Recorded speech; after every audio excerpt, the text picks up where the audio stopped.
اعمال کا سلسلہ ختم نہیں ہوگا. ایک بندے کو خدا کی بارگاہ میں پیش کیا جائے گا اور جب اس کے اعمال رکھے جائیں گے تو بہت زیادہ ہوں گے نیک اعمال.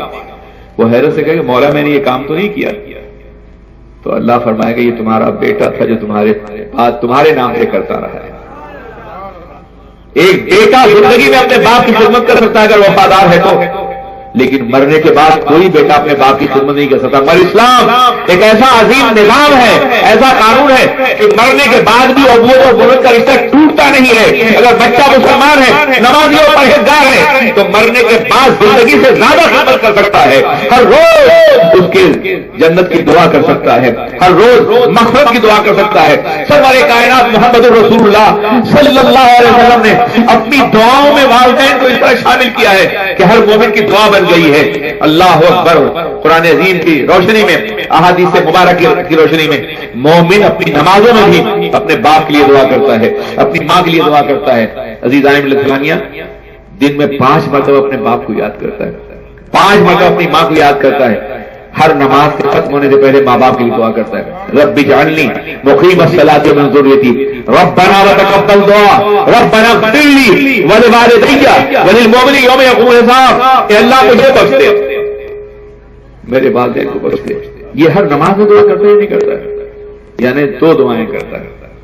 ایک دعا کہ رب اجعلنی مقیم الصلاۃ، مجھے نماز قائم والا بنائے رکھے، قائم کرنے والا بنائے رکھے. ایک لمحہ بھی ایسا نہ ہو جب میں نماز سے جدا ہو جاؤں. جس روز میں نماز کو چھوڑ دوں گا اللہ کی رحمت مجھے چھوڑ دے گی. سرکار نے فرمایا ہے من ترک الصلاۃ متعمدا فقد برئت منہ ذمۃ اللہ.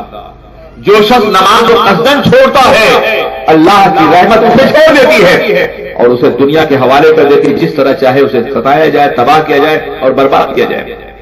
آج ہمارا یہی حال ہے. 10% بھی نماز پڑھنے والے نہیں ہیں. دنیا ستا رہی ہے، دنیا تباہ کر رہی ہے، دنیا برباد کر رہی ہے. میرے آقا نے ارشاد فرمایا تھا اگر تم نے شریعت اسلامیہ کو ترک کیا اور اللہ کے قانون کو چھوڑا تو اللہ تم پر ایسے ظالموں کو مسلط کر دے گا جو تم پر رحم نہیں کریں گے اور جیسے چاہیں گے تمہیں استعمال کریں گے. ایک اور حدیث پاک میں ارشاد فرمایا گیا کہ اگر تم نے اللہ کے قانون کو توڑا، اس کی نافرمانی کی تو تم پہ ایسی بلائیں مسلط کی جائیں گی جو تم نے دیکھی ہوگی نہ تمہارے باپ دادا نے دیکھی ہوگی. آج ان تمام باتوں سے امت مسلمہ اس لیے دوچار ہے کہ اس نے اللہ کے قانون کو چھوڑ دیا ہے، رسول پاک کے فرمان کو چھوڑ دیا ہے، انیس بے کساں کی مقدس زندگی سے تعلق کر لیا. اور اس کی وجہ یہ ہے کہ وہ جاہل اور ان پڑھ ہے. اگر اس نے قرآن پڑھا ہوتا، اگر اس نے حدیث مصطفیٰ پڑھا ہوتا، اگر سرور کائنات قوانین پڑھا ہوتا تو یقینی طور پر وہ پوری زندگی رسول پاک کی رحمتوں کے سائے میں گزارتا. قرآن عظیم ارشاد فرماتا ہے یا ایھا الذین آمنوا قوا انفسکم واہلکم نارا وقودھا الناس والحجارہ. اے مسلمانوں، اپنے کو اور اپنی اولاد کو جہنم کے دہتے ہوئے شعلوں سے بچاؤ جس کے ایندھن انسان بھی ہیں اور پتھر بھی ہیں. اولاد کا تذکرہ خاص طور پہ کیا گیا اہل کا. جانتے ہو کیوں؟ کل میدان قیامت میں ایک مجرم، گناہگار، شرابی، زانی، بدکردار، بے نمازی انسان خدا کی بارگاہ میں پیش کیا جائے گا جو کبھی بچہ رہا ہوگا، بڑا ہوا، بوڑھا ہوا، مر گیا اور پیش کیا گیا. خدا پوچھے گا تم نے نماز کیوں نہیں پڑھی، تم نے گناہ کیوں کیا، تم نے شراب کیوں پی، تم نے برائیاں کیوں کی؟ وہ کہے گا مولا مجھ سے نہ پوچھ، میرے والدین سے پوچھ لے. اگر انہوں نے سجدے کا شعور دیا ہوتا تو میں سجدہ کرتا، اگر قرآن پڑھایا ہوتا تو میں قرآن پڑھتا، اگر نیکیوں کی توفیق دی ہوتی تو مجھے ملتی. مگر میرے ماں باپ خود وہ گناہگار اور مجرم تھے، بے علم اور جاہل تھے، اس لیے سزا مجھے نہ دے، سزا ہمارے ماں باپ کو دے لے. کل میدان قیامت میں گناہوں کے بوجھ سے ہماری کمر خود ٹوٹ رہی ہوگی تو ہم اپنے بچوں کو بوجھ کیسے اٹھا سکیں گے؟ علم تنہا وہ ذریعہ ہے جس سے ہماری دنیا بھی سنور سکتی ہے اور آخرت بھی سنور سکتی ہے. اب آئیے میں بتاؤں کہ علم کی کتنی اہمیت ہے. اللہ کے رسول تاجدار دو عالم سرور کائنات تشریف لائے حجاز مقدس میں. حجاز مقدس صدیوں تک دوسروں کا کہ ظلم کا گہوارہ رہا. پورے عرب کو روم اور ایران نے تقسیم کر دیا اور روم اور ایران اپنے اسلحے عرب کی سرزمین پہ آزماتے تھے. آدھا علاقہ روم کے قبضے میں تھا، آدھا ایران کے قبضے میں تھا. عراق ایران کی طرف تھا، سیریا اور روم کی طرف تھے. رہ گیا حجاز مقدس تو اسے اللہ نے اس لیے آزاد رکھا تھا کہ یہاں میرے محبوب جلوگر ہونے والے ہیں. غلامی سے آزاد رکھا مگر مشکلات تھی، دشواریاں تھیں، تکلیفیں تھیں.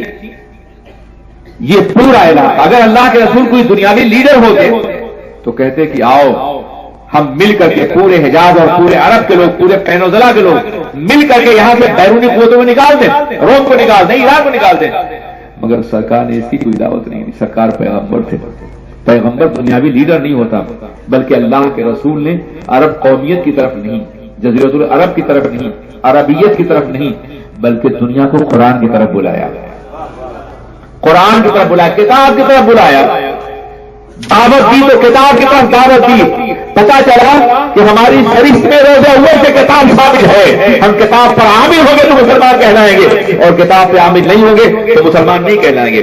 ایک عیسائی گھر میں پیدا ہونے والا بچہ کچھ بھی کرے عیسائی ہوتا ہے، مگر مسلمان کے گھر میں پیدا ہونے والا بچہ اگر توحید کے تقاضوں کو پورا نہیں کرتا تو مسلمان نہیں ہے۔ اسلامی معاشرہ ایک خالص علمی معاشرہ ہے، ایک خالص قانونی معاشرہ ہے۔ اس معاشرے کی بنیاد قانون پر ہے، اصولوں پر ہے اور ضابطوں پر ہے۔ یہی وجہ ہے کہ جب اللہ کے رسول نے کتاب کی طرف دعوت دی تو بلال حبشہ سے آئے، صہیب روم سے آئے، سلمان فارس سے آئے اور اسلامی معاشرے کے رکن بن گئے۔ ابو جہل گھر میں بیٹھا ہوا تھا ابو لہب، مگر رکن نہیں بن سکا اس لیے کہ اس نے کتاب کو نہیں مانا تھا۔ کتاب کو ماننا یہ بے پناہ ضروری ہے۔ کتاب ہی کی طرف کیوں بلایا اللہ کے رسول نے؟ تاکہ علم کی اہمیت کا احساس ہو سکے کہ جب تک تمہارے پاس کتاب ہے، پڑھنے کا شعور ہے، مطالعے کی طاقت ہے، تم دنیا پہ غالب رہو گے، اور جس روز تمہارے ہاتھوں سے کتاب چھوٹ گئی اس کے بعد دنیا تمہیں ذلیل کر دے گی۔ آپ تاریخ اسلامی کا مطالعہ کیجیے، 1400 سالہ تاریخ بتا رہی ہے کہ جب تک ہمارے ہاتھوں میں علم تھا، جب تک ہمارے ہاتھوں میں کتاب تھی، ہم جہاں بھی جاتے تھے دنیا ہمارا استقبال کرتی تھی۔ پیغمبر اعظم صلی اللہ علیہ وسلم کے وصال کے ایک صدی کے اندر دنیا کے 3 بر اعظموں پر ہمارا کنٹرول تھا، اسی کتاب ہمارے ہاتھ میں تھی، اللہ کا قانون ہمارے ہاتھ میں تھا، ہم اللہ کے مطیع و فرما بردار تھے۔ ایک صدی کے اندر یورپ، ایشیا اور افریقہ یہ 3 بر اعظم، اس زمانے میں آسٹریلیا وجود میں نہیں آیا تھا، امریکہ وجود میں نہیں آیا تھا، جو نون اور محسوس خطے تھے وہاں اسلام غالب ہو چکا تھا۔ ایک صدی کے اندر اسلام پھیل گیا تھا، تھوڑے سے مسلمانوں ذریعے سے جو صحرا سے نکلے، اس لیے کہ وہ علم والے تھے، وہ کتاب لے کے نکلے تھے اور کتاب بن کے نکلے تھے، صرف کتاب لے کے نہیں کتاب بن کے نکلے تھے، اس لیے کہ اسلام وہاں بھی پھیلا جہاں عربی نہیں بولی جاتی، روم میں پھیلا، ایران میں پھیلا، ہندوستان میں پھیلا، چائنا میں پھیلا، ترکی میں پھیلا، افریقہ میں پھیلا، یہاں عربی نہیں بولی جاتی تھی، مگر لوگ اسلام کیوں لائے؟ اس لیے کہ اللہ کے رسول نے ہاتھوں میں قرآن دیا تھا اور زندگیوں قرآن کے سانچے میں ڈھال دیا تھا۔ دنیا ان قرآنوں سے نگاہیں بند کر سکتی تھی جو غلافوں میں چھپے ہوئے ہوں، مگر ان قرآنوں سے نہیں جو زندگیوں میں چھلک رہے ہوں، جو زندگیوں سے نمودار ہو رہے ہوں۔ مومن چلتا تو قرآن کے سانچے میں چلتا تھا، اس کی رفتار، اس کی گفتار، اس کا طرز عمل، اس کی ڈیلنگ، اس کی بات، اس کا معاہدہ، اس کا تعلق، سب کچھ قرآن کے مطابق تھا۔ اس لیے مومن کی زندگی قرآن کی واضح تفسیر تھی، وہ قرآن کا نمونہ بن کے چلتا تھا۔ آج اگر دنیا کا 1 ارب 50 کروڑ مسلمان قرآن کے سانچے میں ڈل جائے تو اللہ دنیا میں ایک بھی غیر مسلم نہ رہ جائے۔ قرآن ایک عظیم کتاب ہے، تو اللہ کے رسول نے کتاب کی طرف دعوت دی۔ عجیب بات کہ جس رسول نے ہم کو کتاب کی طرف بلایا، ہم اس کی امت اور ہمارے ہاتھ میں کتاب ہی نہیں ہے۔ عجیب، سمجھ کے پڑھنا تو بڑی دور کی بات ہے، بے سمجھ کے بھی نہیں پڑھتے ہم۔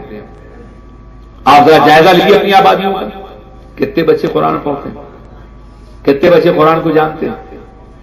خیر غریب تو کسی طرح پڑھ لیتا ہے، کسی حافظ جی سے، کسی مولوی صاحب سے، مگر یہ سرمایہ دار طبقہ بہت بڑا مجرم طبقہ ہے، دولت مند طبقہ، اس کا یہ عالم ہے کہ اپنے ایک بچے کے ٹیوشن کے لیے وہ 10,000 روپیہ خرچ کرتا ہے، مگر 100 روپیہ وہ کسی مولوی کو قرآن پڑھانے کے لیے خرچ نہیں کر سکتا، اور کرتا بھی ہے تو اسی ریشیو کے ساتھ کرتا ہے، اسی تناسب کے ساتھ کرتا ہے۔ تمہیں معلوم ہے قرآن اور دوسری کتابوں میں فرق کیا ہے؟ اے میرے بچوں یاد رکھو، میں ہر علم کا معید ہوں اور پوری دنیا میں سائنس ہے، ٹیکنالوجی ہے، دوسرے علوم کی بھی تبلیغ کرتا ہوں، مگر اس فرق کو بتا کر کے کہ دنیا میں جتنی بھی سلیبس ہیں، نصابہ تعلیم ہیں، وہ انسانوں کے بنائے ہوئے ہیں یا نہیں؟ تم میڈیکل میں ڈاکٹر بنو، انسانوں کتابیں لکھی ہوئی، انسانوں کے تجربات ہیں، تم سائنٹسٹ بنو، انسانوں کتابیں پڑھتے ہو، انسانوں کے تجربات ہیں، تم وکیل بنو، انسانوں کی بنی لکھی ہوئی کتابیں، انسانوں کے تجربات ہیں، مگر دنیا میں جو نصاب تعلیم ہے وہ انسانوں کا بنایا ہوا ہے، کتابیں انسانوں کی لکھی ہوئی ہیں اور قرآن اللہ کا نازل کیا ہوا ہے. اس لیے جو فرق ایک عالم کے درمیان، ایک کتاب الہی اور دنیا کتاب کے درمیان، وہی فرق ایک عالم اور ایک ڈاکٹر کے درمیان میں ہے، ایک عالم اور ایک بیرسٹر کے درمیان میں، ایک عالم اور ایک سائنس کے درمیان ہے. کوئی بھی تمہارا مقابلہ، تم نے کتاب الہی سیکھی ہے. اور عالم یہ ہے کہ لوگ اولیاء کرام کی کرامتیں دیکھنے چلتے ہیں. میں ان سے کہا کرتا ہوں کہ یار تم نے کبھی سوچا کہ تمہارے گھر میں جو بچہ حافظہ کر رہا ہے 8 سال کی عمر سے، 12 سال کی عمر حافظ ہوا، 4 سال میں، 5 سال میں، وہ بہت بڑا ولی ہے. وہ اس لیے کہ حافظہ کرتے کرتے وہ کئی ہزار بار نہیں 1 لاکھ بار قرآن پڑھ چکا ہوتا ہے. تم تلاوت کرو گے 10 بارے 5 بارے روز کرو گے، مگر تمہارا بچہ جو حافظ ہو رہا ہے یقین طور پہ کروڑوں بار وہ قرآن پڑھ کے حافظ ہوتا ہے. حافظ ہوتے ہوتے اللہ کا ولی ہو جاتا ہے. تمہارا ایک بچہ جو عالم بن رہا ہوتا ہے، جانتے ہو وہ ایک حدیث پڑھتا ہے 10 مرتبہ رسول پاک پہ سلام پڑھتا ہے. تو بتاؤ عالم ہوتے ہوتے 10 سال میں اس نے کتنے کروڑ بار سلام پڑھا ہوگا رسول پاک پر. اس کا مقام دنیا کے ہر انسان سے بلند اور برتر ہے. محسوس کرو اسے. صرف ہواؤں میں پرواز کرنا اور جھوٹی اور سچی کرامتوں کو مشہور کر کے اپنی حیثیت بنوانا یہ کافی نہیں. دیکھو کہ کام کون کر رہا ہے. تم نماز پڑھنا شروع کرتے ہو 20-30 سال کی عمر میں.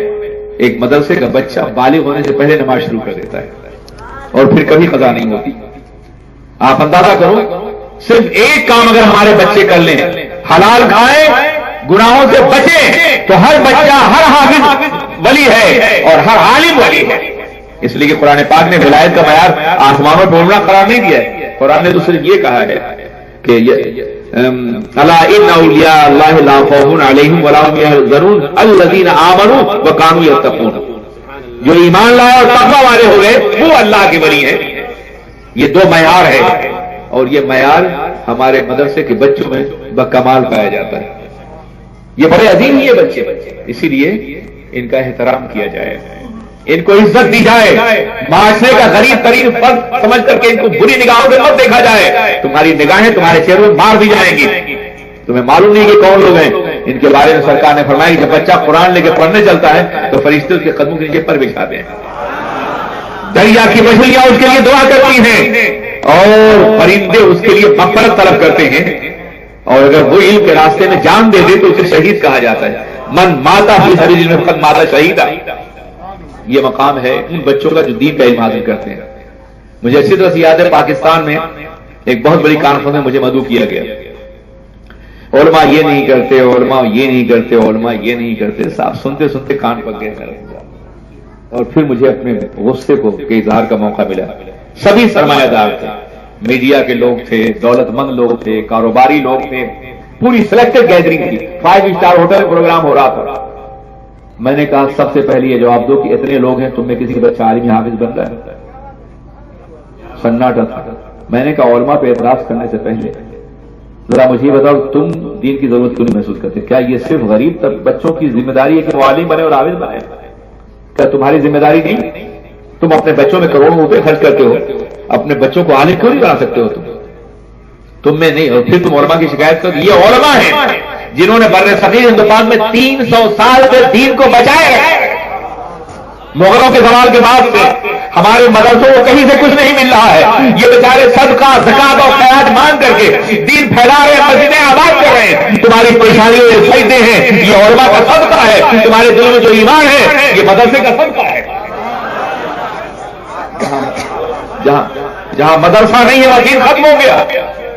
کمیونسٹوں نے جب انقلاب برپا کیا رشیا میں تو اس کے اندر جو ریاستیں تھیں، سمرقند ہے، بخارا ہے، تاشقند ہے، ازبکستان ہے، تاجکستان ہے، قازقستان ہے، یہ مسلم بخاری کی زمین ہے، علامہ ترمذی کی زمین ہے. ان زمینوں میں جب مدرسے ختم کر دیے گئے تو آج کلمہ پڑھنے والے نظر نہیں آتے.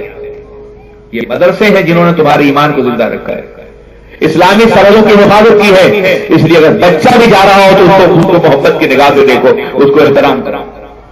میں نے اپنے درسگاہ میں یہ رکھا ہے کہ اگر گاؤں سے کوئی بچہ گزر گیا اسٹوڈنٹ تو لوگ کھڑے ہو جاتے ہیں. شروع سے یہ تصور دے رکھا یہ مہمان رسول ہیں، یہ رسول پاک کا فکر حاصل کر رہے ہیں. یہ بڑے عظیم ہیں. یہ اور بات ہے کہ ہمارا سرمایہ دار طبقہ دولت کے نشے میں اپنی ذمہ داری بھول گیا ہے. تب بچوں کو پالتے بھی اور پڑھاتے بھی ہیں، مگر یہ بچے یہی ہیں جس میں کوئی قبر زمہ